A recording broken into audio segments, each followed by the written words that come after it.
മലയാളത്തിൻ്റെ super star mega star ഒരു കാരണവശാലും മലയാളം വിട്ട് ഒരു ലാംഗ്വേജിൽ പോയിട്ടും സ്റ്റെക്ക് ഓൺ ചെയ്തിട്ടില്ല. എപ്പോഴെങ്കിലും ഒരു തെലുങ്ക് തമിഴ് പടത്തിൽ അഭിനയിച്ചാലും ഉടനെ ഓടിയെത്തും മലയാളത്തിലേക്ക്. മലയാളം വിട്ടൊരു കളി മമ്മൂട്ടിക്കില്ല.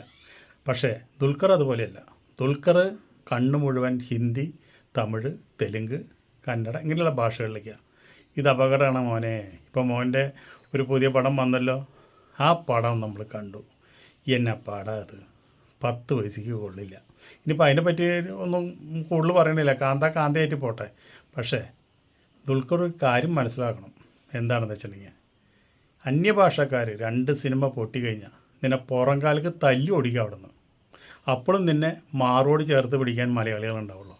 കാരണം നിന്നോടുള്ള സ്നേഹം കൊണ്ടൊന്നല്ല. ദുൽഖർ വലിയൊരു നടനോ വലിയ അഭിനേതാവോ ഒന്നല്ല. പക്ഷേ മമ്മൂട്ടിയുടെ മകനാണെന്നുള്ള ഒരു ഒറ്റ സ്നേഹം മാത്രം മലയാളികൾക്കുണ്ട്. അപ്പോൾ ദന്തഗോപുരത്തു നിന്ന് ചവിട്ടി തമിഴന്മാരും തെലുങ്കരും നിന്നെ നിലത്തേക്ക് ഇട്ടാലും നിങ്ങൾ മത്തേല വന്ന് വീഴുക. എവിടെ? കേരളത്തിൻ്റെ ജനങ്ങളുടെ മടിത്തട്ടിൽ. കേരളത്തിലെ ജനങ്ങൾ നിന്നെ ഒരിക്കലും കൈവിടില്ല. കാരണം മമ്മൂട്ടിനെ ഞങ്ങൾക്ക് അത്ര ഇഷ്ടമാണ്. അതുകൊണ്ട് ദുൽഖർ ഒരു കാര്യം മനസ്സിലാക്കണം. ഇമ്മാതിരിയുള്ള കൂതറ പടങ്ങളിൽ അഭിനയിച്ച് അത് കേരളത്തിൽ റിലീസായ അത് നിനക്ക് വളരെ മോശമാണ്. ഈ സമയം കൊടുത്തുകൊണ്ട് നിനക്ക് 2 മലയാള പടം നല്ല പടത്തിൽ അഭിനയിക്കാമായിരുന്നു. പൈസ ഇത്തിരി കുറവായാലും പെറ്റമ്മയെ മറക്കരുത്. നിൻ്റെ പെറ്റമ്മയും പോറ്റമ്മയും ഒക്കെ മലയാള സിനിമയാണ്.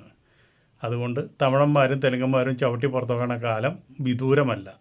മലയാളത്തെ മറന്ന് കളിച്ചവരൊക്കെ പിന്നെ ഫിലിം ഫീൽഡിൽ ഉണ്ടായിട്ടില്ല.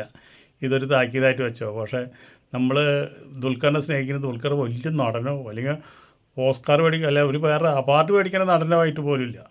വല്ല ചാണെടുത്ത് എറിഞ്ഞാൽ പോലും പച്ച ചാണെടുത്ത് എറിഞ്ഞാൽ പോലും മുഖത്തൊരു ചുക്കും ചുണ്ണാമ്പും വരാത്തൊരു നടനാണ്.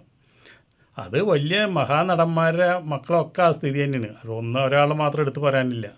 അപ്പോൾ അതുകൊണ്ട് കണ്ടും കേട്ടും നിൽക്കുക. തമിഴരും തെലുങ്കരും ചിറിച്ച അതിൽ മയങ്ങി വീണ് അവരെ കാശ് കൂടുതൽ കിട്ടുമെന്ന് വിചാരിച്ച് അങ്ങോട്ട് പോയാൽ മോനെ ഇന്നല്ലെങ്കിൽ നാളെ അവിടെ നിന്ന് ചട്ടിയും കെട്ടി ഇങ്ങോട്ട് പോരേണ്ടി വരും. നന്ദി, നമസ്കാരം.